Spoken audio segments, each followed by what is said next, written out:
And I believe people have a hard time letting other people live their lives because of the construct that they imagine holds weight, right? Because it's really imaginary. Some of these things are unspoken rules that if you don't fit this, how do we stay connected? We don't have nothing in common. We don't. Hi, I'm Danielle Denise, and welcome to my conversation where I am providing information based on my experience of how I've been seeing the world for the last 4 decades.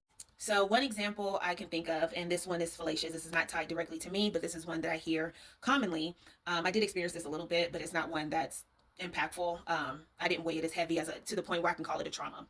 But for some people, it has been a trauma because they can't forget that moment. And anytime they get into that situation again, they either go through fight, flight, or freeze mode.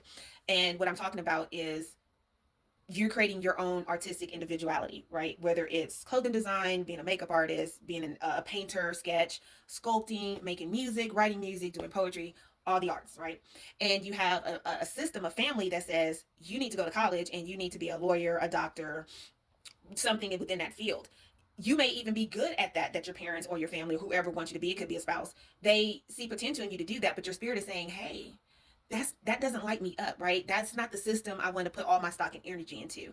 I have this pull and this draw to be over here.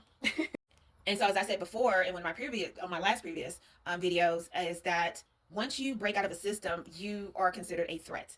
This doesn't mean you hurt, you harmed, you cause chaos.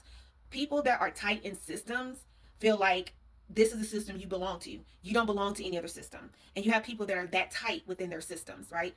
And you want to do something a little different. So, unfortunately, as I said before, some people have lost their lives just on the fact that I don't want to be a part of the system. That's it. I don't want to be a part of the patriarchy. I don't want to be a part of capitalism. I want socialism. And it is just a fight.